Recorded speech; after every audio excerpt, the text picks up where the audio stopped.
Assalamualaikum warahmatullahi wabarakatuh. Waalaikumsalam warahmatullahi wabarakatuh.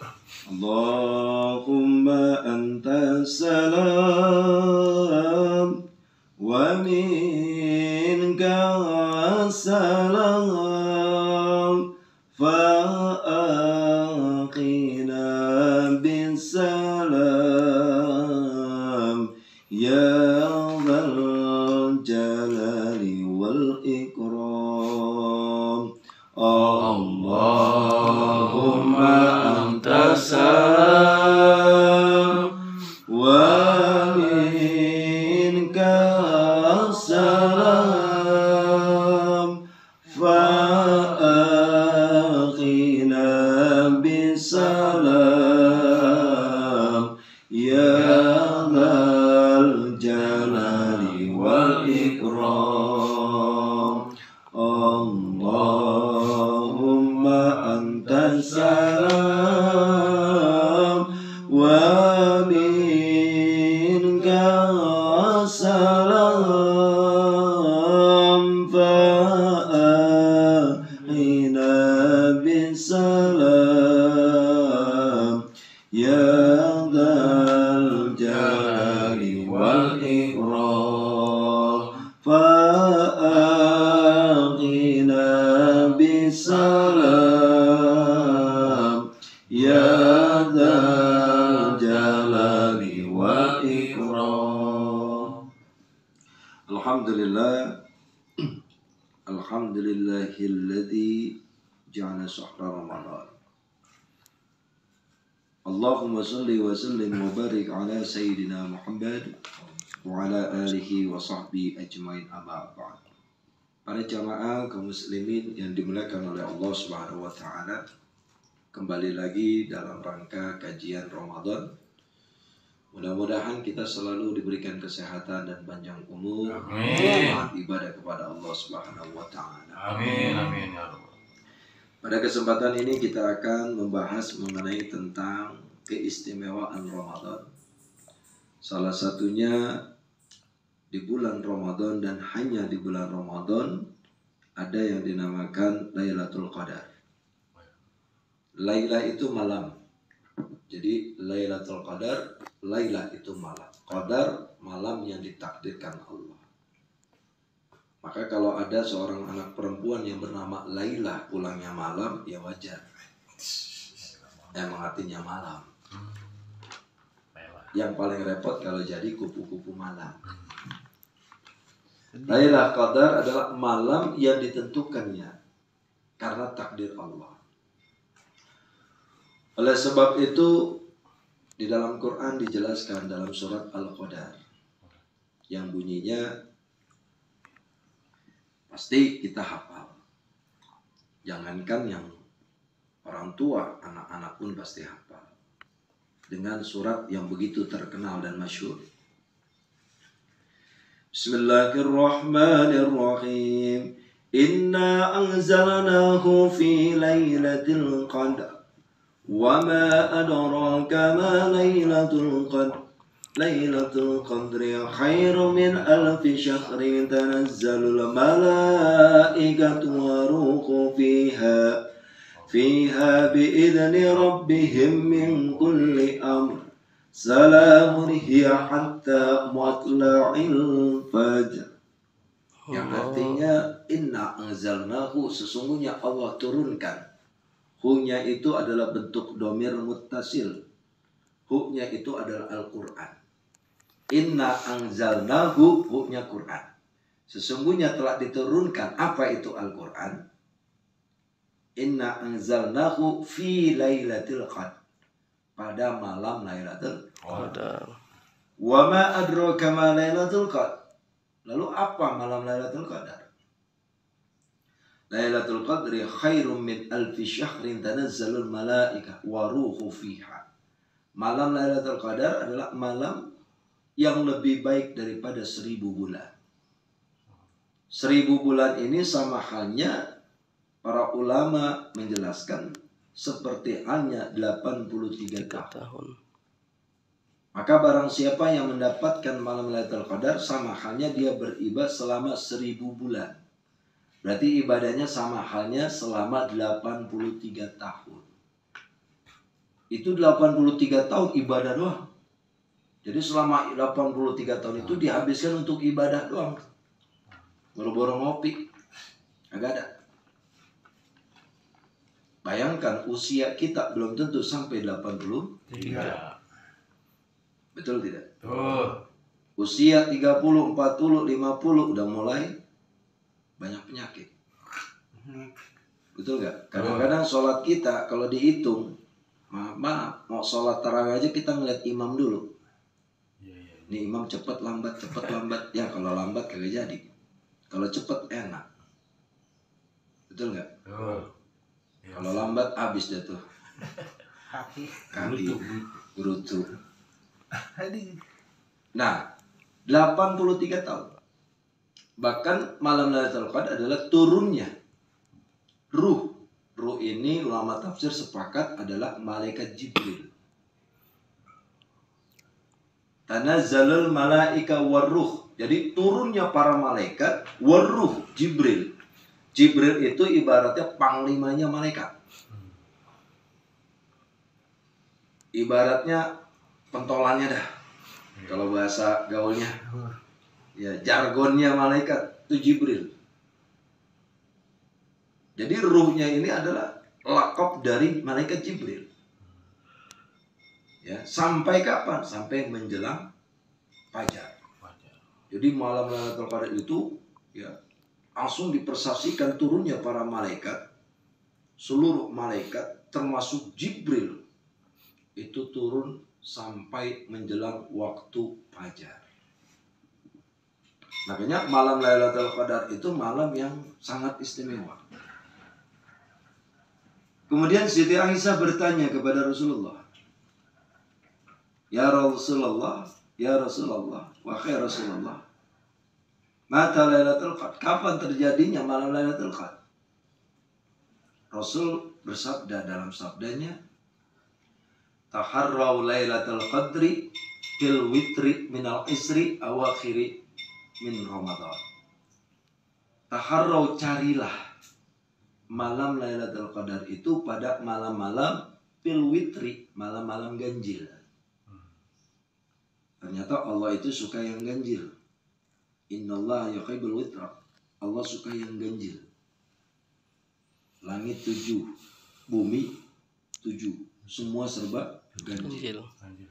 Dan Allah pun ahad, Allahu ahad, kul huwallahu ahad. Ya. Jadi disuruh cari malam-malam ganjil. Tapi bukan berarti mencari malam ganjil saja, bukan berarti malam Lailatul Qadar itu ya ada di malam ganjil, terutama di 10 akhir bulan suci Ramadan. Jadi dari mulai tanggal ganjil aja tuh 10 akhir di bulan Ramadan. Tapi bukan berarti di awal-awal atau di pertengahan Ramadan tidak terjadi Lailatul Qadar. Tidak, bisa jadi terjadi. Karena ini adalah kekuasaan Allah. Allah yang mau. Paham nggak? Jadi mentang-mentang mencari malam Lailatul Qadar kemudian di 10 hari Ramadan, bukan. Boleh dari awal cari. Ya, dengan cara apa? Meraih malam Lailatul Qadar. Orang yang meraih malam Lailatul Qadar itu ya, ketika dia meraih itu dia sama halnya mendapatkan pahala seperti ibadahnya selama 83 tahun. Masya Allah. Luar biasa. Bahkan banyak ulama yang memprediksikan terjadinya malam Lailatul Qadar itu beda. Dari mulai cuacanya beda, suasananya beda, bahkan hening. Bahkan ketika terjadi malam Lailatul Qadar itu sekelebat, ibaratnya cepat. Seluruh dari mulai pohon dan air, lautan berhenti sejenak. Terjadinya malam Lailatul Qadar itu lautan yang biasa bergerak sejenak berhenti. Masya Allah. Cuman kita nggak nyadar. Kalau kita bisa nyadar enak. Tiba-tiba berhenti sejenak, kita lagi naik motor berhenti sejenak, wah ketahuan. Jadi alam itu ketika terjadi malam Lailatul Qadar, pohonan nggak bergerak, air diem sebentar, ya, air itu diem sebentar, lautan pun diem sebentar, menyambutnya malam Lailatul Qadar. Masya Allah. Nah, kenapa adanya malam Lailatul Qadar? Karena malam Lailatul Qadar itu dikhususkan di bulan Ramadan, bahkan dikhususkan buat umatnya Rasulullah. Maka beruntung kita jadi umat Rasulullah. Karena umat-umat yang lain nggak punya Lailatul Qadar. Dari mana buktinya? Ketika sahabat bertanya, ya Rasulullah, umat terdahulu, Nabi terdahulu enak, umurnya panjang-panjang. Nabi Adam sampai ribuan tahun, sampai ratusan tahun. Kadang-kadang kita bingung, manusia kalau usia sampai 1000 tahun gimana rupanya ya? Nabi Adam panjangnya aja, betul nggak? Orang tua kita dulu panjang-panjang. Saya punya engkong, uyut saya itu kalau lewat pintu nunduk karena saking panjang. Tahu terbalik orang sekarang, orangnya pendek, barang yang panjang. Iya. Keren emang. Keren. Ya, jadi kita sambil santai menggajinya ya. Jadi ini keistimewaannya. Akhirnya ketika bertanya, ya Jibril, bagaimana umatku? Umatku akhir zaman umurnya pendek-pendek, tapi amalannya dikit-dikit. Akhirnya disitulah Allah menyampaikan, tenang, untuk umatnya Rasul disiapkan malam Lailatul Qadar. Walaupun umurnya pendek, tapi dia bisa meraih amalan yang banyak, bahkan pahala yang banyak dengan adanya malam Lailatul Qadar. Makanya di malam-malam ganjil jangan disia-siain. Ya, apa yang perlu dilakukan ketika malam-malam Lailatul Qadar? Salah satunya adalah yang pertama, i'tikaf. I'tikaf itu ya menetap diri ya di masjid atau di musola. Kalau nggak bisa di masjid, nggak ada musola, di tempat kerja juga bisa. Tapi jangan lihat i'tikaf di tempat kerja. Tadi tanya lagi jadi satpam, dia niat i'tikaf. Ya, nah niat i'tikaf itu hanya untuk di masjid dan di musola. Nggak bisa i'tikaf di WC, nggak bisa. Ikutin aliran mana nih? Nah, berarti kalau di rumah apa? Di rumah itu bisa melakukan salah satunya adalah qiyamul lail. Kalau i'tikaf di masjid, di musola, qiyamul lail. Namun i'tikaf ke masjid musola jangan bawa kasur sama bantal. Ini kan ada ya orang i'tikaf bawa kasur, bawa bantal, bawa semuanya. Gak ada kompor di bawah, ujung-ujungnya tidur ngiler di situ. Nah, artinya apa? Disuruh kita i'tikaf. Di rumah lakukan qiyamul lail, sholat malam, yang kita kenal tahajud, 2 rakaat, 4 rakaat, sampai yang paling bagus 8 rakaat.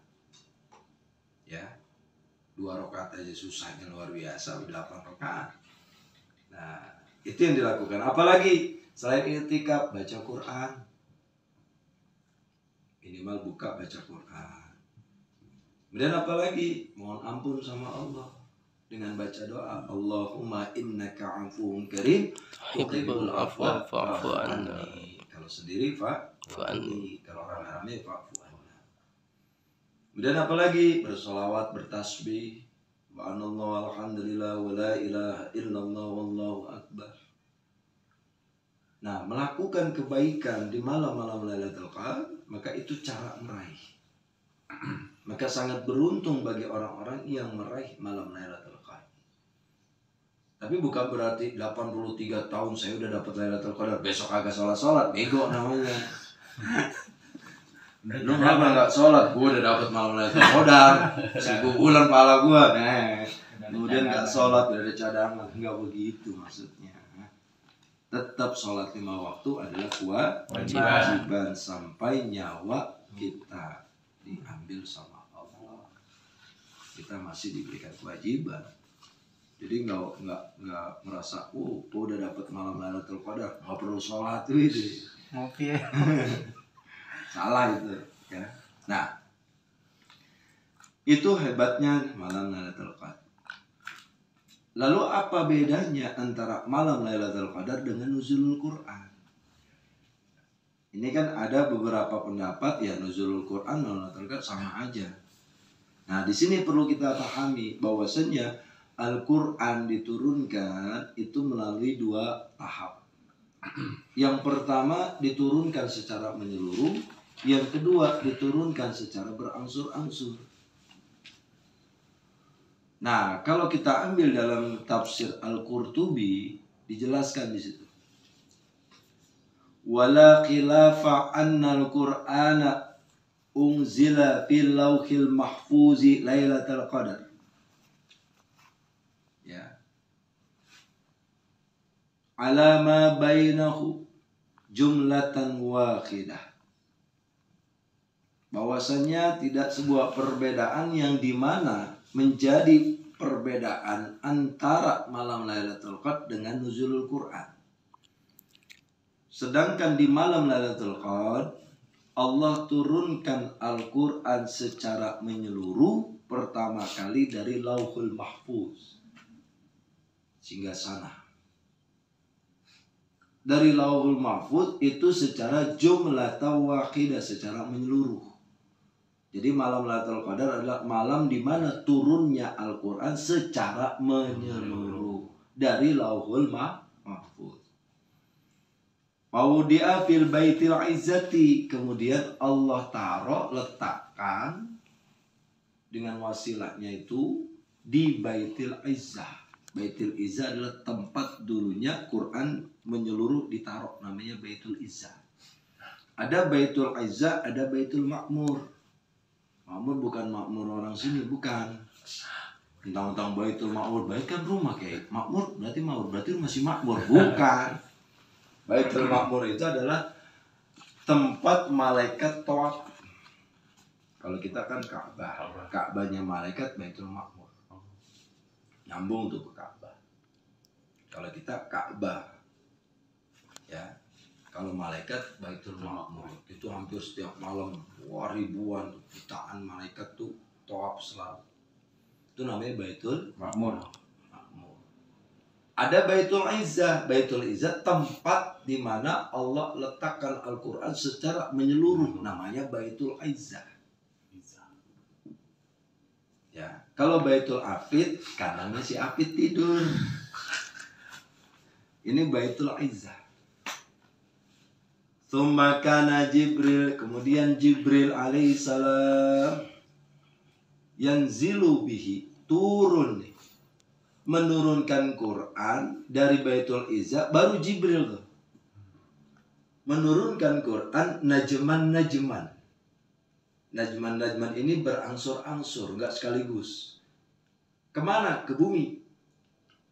Ya, ke bumi. Dilakukan oleh malaikat Jibril, ya. Di situ berapa lama? Wa kadzalika isrina sanah, sampai 20 tahun. Ternyata malaikat Jibril turun ke bumi ngasih wahyu kepada Rasulullah selama 20 tahun. Berarti Rasulullah diangkat Rasul kan usianya 40 nerima wahyu. Nah, disinilah letaknya nuzulul Quran. Jadi ketika Rasulullah sedang berada di Mekah yang begitu luar biasa, Mekah itu ahlaknya buruk, saking pusingnya sama umat, Rasul berhalwat ke Gua Hiro. Rasulullah halwat ke Gua Hiro. Rasul. Ya, ini kan ada orang ngaku nabi, katanya halwatnya di Gunung Gede. Bogor. Itu siapa? Nabi Musadek katanya, ngaku nabi. Katanya ditemuin Jibril dikasih wahyu, ngaku nabi. Pas diperiksa tempat alawatnya di Gunung Gede, di situ ada kopi sama Pocari Sweat. Lah nabi kekurangan ion, minumnya Pocari Sweat. Nanjat katanya. Ya, jadi kalau ada orang yang ngaku nabi udah pasti sesat. Nah, Rasul di Gua Hira datang malaikat Jibril membawa wahyu pertama, yaitu surat Al-Alaq yang bunyinya Iqra bismi rabbikal ladzi khalaq. Kemudian Rasul menjawab, ma ana biqari. Aku nggak bisa baca. Di sini maksudnya apa? Jangan salah paham. Maksudnya ini adalah iktibar, pelajaran bahwasanya manusia itu wajib belajar. Sekelas Rasulullah saja masih belajar. Siapa belajarnya sama siapa? Gurunya Rasul, langsung malaikat Jibril.